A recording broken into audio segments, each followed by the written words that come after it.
Tropic Thunder is one of the most celebrated comedies of all time, but it almost looked completely different, because nearly every major role was originally supposed to be played by someone else, and it was one of the biggest studio risks of that era. In fact, it was viewed as so risky that it took over 20 years to get made. In 1987, when I was a small part in Empire of the Sun, Stephen Spielberg movie, which was a war movie, I had this idea like, oh, all my friends are going off and doing war movies. Like, let's do a thing about like actors who are like in war movies. I was going to do like as a sketch or a short film, and then I never really figured it out. Started talking about it over the years with my friend Justin Thoreau. Basically, it took until 2003 or 4 to like get a script. Spielberg had helped Ben get his career off the ground, even giving him notes on his short films, despite only having a small role in Empire of the Sun. So it's really awesome how everything came full circle, as Spielberg was the one who helped get this made. Because he's one of my favorite filmmakers. So, the fact that he got behind that movie and then we went off and did it at a time when you could do a movie like that. As you know, probably that movie would not have gotten out of development today because it's just too out there, too edgy. Stiller had previously directed Reality Bites, Cable Guy, and Zoolander, but nothing anywhere near as big or as demanding as Tropic Thunder. This was in addition to his countless acting and producing roles over the years. He was well acquainted with the industry, and above all else, he wanted to spoof it. I think there's just something about the movies and show business and actors where sometimes it's taken so seriously, or people take themselves seriously, myself included. At times you see an interview, you say, well, was I really saying that? Did I really sound that ridiculous or that pompous or that self-involved? Yeah. Because you're getting asked questions a lot, and you're doing your press, and you're talking about yourself, and it's ridiculous a lot of the time. Seeing that made fun of on some level, and I think people in the business enjoy it because they realize how ridiculous it is. In addition to writing, directing, and producing, he of course starred in it as well, though this wasn't originally his plan. I always knew it, I wanted to direct it, but I didn't think I wanted to act in it. That sort of just happened. The two biggest names that could have acted in his place were Keanu Reeves and Tom Cruise. I definitely could have seen Tom Cruise pulling off this role really well, and I think Keanu Reeves would have been fine, but I don't think he would have brought the same performance that Stiller did. You make me happy. But now the question is, can Speedman make audiences happy? But speaking of Tom Cruise, he did end up in the movie, even if it took you until the end credits, like it did for me, to realize it was him. Ben and Tom had met 8 years prior on this sketch for the MTV Movie Awards. I don't know, it's kind of like we almost finish each other's sentences, kind of. I don't think we've ever finished each other's sentences. And the story of how Tom actually got attached to this movie is one hell of a ride. I read the script and he had all the characters, but the studio wasn't there. There was a structural compression missing down on those characters, that keeps the pressure on these guys, that really drives the story. So he came back and I started reading. I read this character and I went, okay. I said, this is fun. Ben, I want to play this character. I said, I want to have fat hands and I want to dance. And he looked at me, he was like, what? I'm sorry, I don't know how else to play this character. I just started like working, on less, just kind of moving like that. You want the goodies?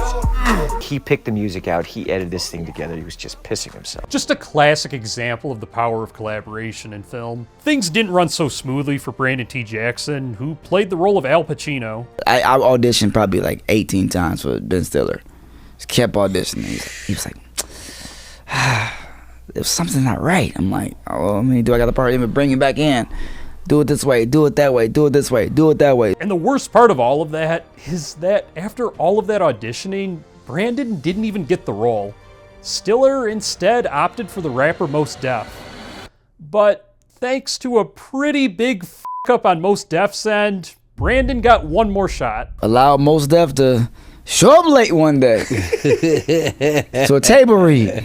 Getting ramen noodles, I was broke as hell trying to figure it out. And Ben Stiller, hey Brandon T. Jackson, we got Ben Stiller, we got Stills on for you. I don't know how you show up late to the table read for the biggest acting role you'll ever get, but I give massive props to Ben for putting his foot down. But Jackson wasn't even the final actor who wasn't supposed to be in this movie. Owen Wilson was originally supposed to co-star as Tug Speedman's agent, but tragedy struck when he attempted to take his own life, leading to Matthew McConaughey filling in last second. Okay, get off the line now. A hooker. All right, you killed a hooker. Calm down. Here's what you're gonna do. Get your hands on some bleach, some hydrogen peroxide, and a shitload of lime. Noah Panda. Amanda, come on, dude. I mean, that's probably not even a real name. Though the role that was undoubtedly the most difficult to cast was the role of Kirk Lazarus, given the controversial pigmentation alteration surgery. When we cast it, I knew there were like only 2 or 3 actors that could really do that role because it's such a controversial idea. But the idea is we're making fun of an actor who will do anything to win an award. He just like was living in that character, and it was like a different person. And Robert Downey Jr. seriously considered turning down the role. I didn't know if it was a risk that I thought was worth the reward, which also made me consider, well, what's the reward? It occurred to me that really the way that it lined up was I had met Ben just several months before in a completely different situation out of his place in Hawaii. And I thought, this is really synchronistic, that I had seen him in the very place where he wanted to shoot this movie. And then I went and did Iron Man, and I'm glad I didn't take a break after Iron Man.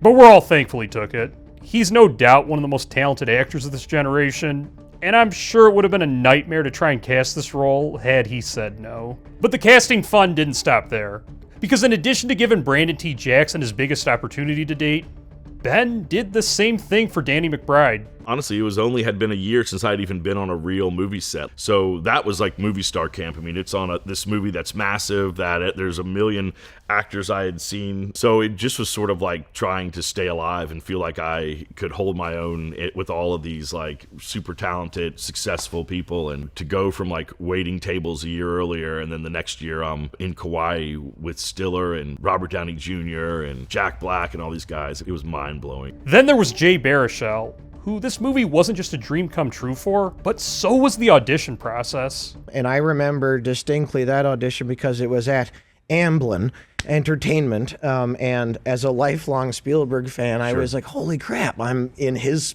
play, there's no way I'm going to see him. There he is, looking exactly how you picture him. Beard, glasses, hat, Marty McFly vest, and he was just cleaning up garbage. I don't get starstruck very easy. That one did it to me. I went to the bathroom, and I walked outside, and Stiller came out and said, did you want to come and be in the movie? Jack Black rounded out the ensemble cast, and while he was great in the film, he's the only one who didn't have a miraculous casting story, but he did have by far the most insane story on set out of anyone in this cast. And we're going to get into that in just a minute. And so the movie was set to go into production, and the set was one of the most unique of any film this century, because in an era of green screen, CGI, and faking it whenever possible, Tropic Thunder took the exact opposite approach. Kauai, which is where we shot the film, has incredible jungle landscapes in the interior of the island a lot of the time. So it was fun. It was a real adventure. We literally were shooting under that mountain, so it would rain a good 3 or 4 hours a day. Given how action heavy the film was, and the choice to go practical, it led to a really cool feat. Crappy last Indiana Jones movie we were shooting on Oahu, and they had half as many stunt guys as we did. So that was a point of pride on our set. But the nature of the way this movie was made definitely put quite a strain on the cast and crew. Comedies are supposed to be super easy. The locations were remote. But every day, dude, we had to get in a weird Jeep and drive over hill and dale, like really intense landscapes for like an hour and a half to 2 hours every morning and work. And we were like slogging, hiking up mountains and doing really intense scenes. And once they finally made it to set, the actual filming was super stressful. And I've never been on any stunt work. I will never forget how nervous I was. Bro, it was explosion. That was real. That was exploding. That wasn't no damn CGI. So you have to hit the cues. That's a whole damn setup. And they got to start it all over again. That's time. Money is time. Wow. I was rehearsing every night. You get there, that's all instinct. Nothing I thought about that I said I was going to do. I didn't do. Wow. They really didn't fake anything with this movie, even the water buffaloes, leading to Jack Black's insane story that I teased a minute ago. And they say, action, and we start moving, and it was uncomfortable, and it just started bucking bronco, and I was like, ah! And I flew off of that thing and did a little flip-de-doo and landed miraculously between two boulders and did not get injured at all. I did not have a hematoma. Ben I could hear him off in the distance say, "What's going on? Jack, take it from the top. We didn't get any of that." I was like, "No, you take it from the top. You get on that fucking buffalo." This was really what had to be done, though, in order to get the end result that they got. You can't beat the experience and outcomes of filming on actual locations with everything around you being real and not being added in digitally afterwards. Amidst all of this, though, Ben had to put up with the studio, though he took it in stride despite the added stress. Even just the way he would handle the studio was pretty funny. It's like, they would get dailies back each day, and I remember the studio would give him notes like, "We need more wide shots," or "This needs to be funny," or "It's too dark." Ben would just take those notes and then give them to Bill Hader's character to just say in the movie to be mocked and ridiculed. This wasn't Ben's only hang-up on production, though. It turns out when you're filming a movie that's about making a movie, things can get really confusing on set. Well, the most confusing time for me was when Ben is in character, in the scene, and his character is telling my character to cut. So Downey and I are acting in the scene, and Steve Coogan's the director, so we're filming the scene of us, filming the scene in the movie, and within the movie, I'm saying, "I'd like to cut," and the director's saying, "No, don't cut, keep it rolling." And I'd be thinking, does Ben Stiller want me to cut, or is it the character in the movie that he's playing, Tug Speedman, saying cut? If it's the character saying cut, I'm going to say, "No, we're not cutting, we're still filming." But if it's Ben Stiller saying cut, then I just got to shut up and we've got to cut. We came up with a phrase instead of cut, since we're using cut in the movie. So the phrase when we wanted to stop filming would be, "Stop, really, just stop now." Things seemed to run pretty efficiently for Robert Downey Jr. at least. He got so immersed in the character to the point that a lot of what you see in the movie wasn't even in the script. Downey improvised so much, he really hit a groove with the character. I think it was very freeing for him to be this Australian who obviously had so much talent and had to focus it into these roles and could never be himself. So much of what's on the screen comes out of the improvisation in the movie. But by the end of the shoot, everyone was exhausted to the limit. That's the most work I've ever done, on the film. But then that trained me to be a beast, though. We got a shirt that says, "I survived Ben Stiller's comedy death camp." That's what that shit was, a comedy. No, it was a comedy death camp, man. But you can really tell through all the interviews and even the finished product that they had the time of their lives making this movie. In fact, Ben Stiller even said as much. And it was such an enjoyable experience, and for me it was the best experience I've ever had making a movie. Right. The most fun. But these are exactly the kinds of movies that when they fail, they can be career ruiners. And there was not an overwhelming amount of confidence that this film would land. The question when we were making it was this is a big swing, and is anybody really going to get this? Because it wasn't a cheap movie. It was, it was a commitment to an idea and a tone. I remember my agent saying yeah, you're working on your little Tropic Thunder experiment. And he's not kidding.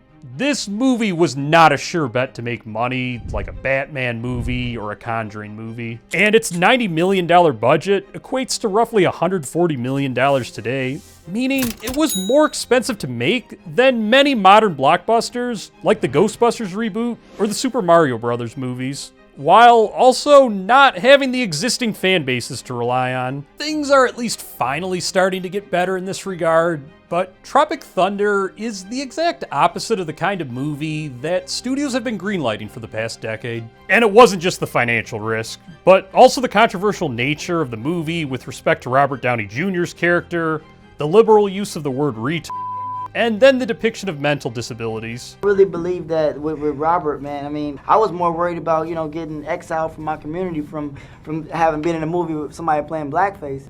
He would show up late to the set just to prove he was black.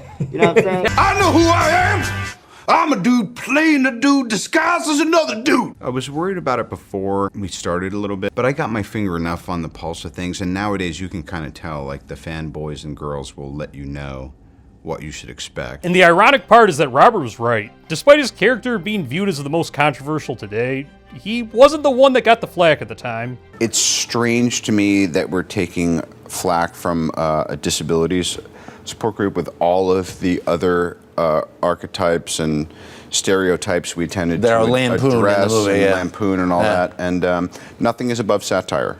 Everybody knows you never go full Tom Hanks, Forrest Gump. Slow, yes, but Maybe braces on his legs, but he charmed the pants off next to him and he won a ping pong competition.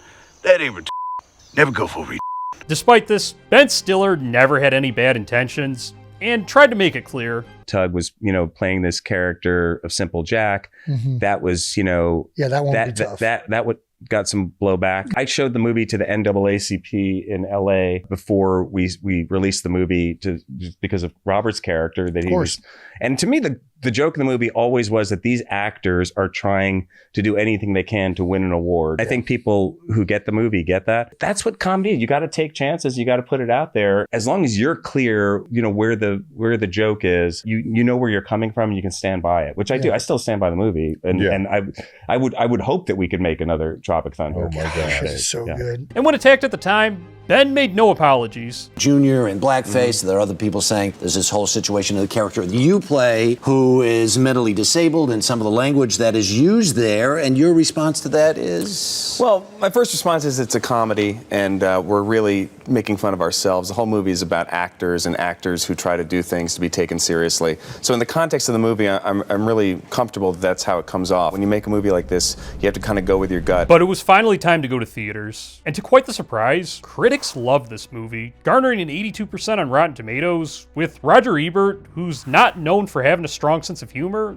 even giving it a 3.5 out of 4 and saying, quote, "All but stealing the show, Robert Downey Jr. is not merely funny, but also very good and sometimes even subtle as Kirk Lazarus, an Australian actor who has won 5 Oscars and has surgically dyed his skin to transform himself into a black man. So committed is he to this role that he remains in character at all times, seemingly convinced that he's actually black. Audiences ate it up too, pulling in a 71% on Rotten Tomatoes. And I know I said this on all 3 of the Role Models, Hangover, and Wedding Crashers videos, but this too was a rare instance in which critics and audiences both loved an R-rated comedy from the 2000s. It turns out that you guys have great taste in movies. So thank you again to everyone who voted in the poll. As far as it goes for me, this was always a movie that I was pretty indifferent on, but leaned slightly more into the favorable side of things. I've always respected the hell out of this movie, but it's never been my favorite. I tend to prefer familiar, everyday life type comedies,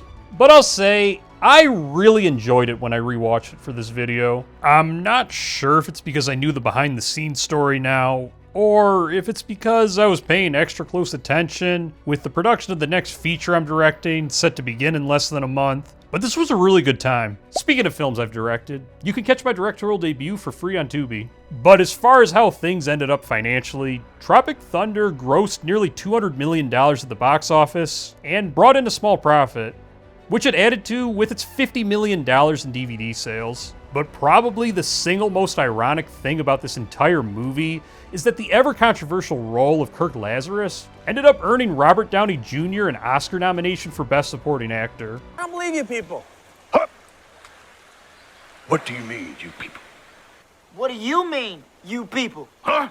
I think what Tug means is you No, people, look at you his eyes, actors, man. you people. Look at them beady white devil eyes. I gotta get back to the answer. Which would ultimately go to Heath Ledger. But Heath Ledger as the Joker genuinely might be the single greatest acting performance of all time, so I can't blame the Academy. I mean, Robert just got insanely unlucky.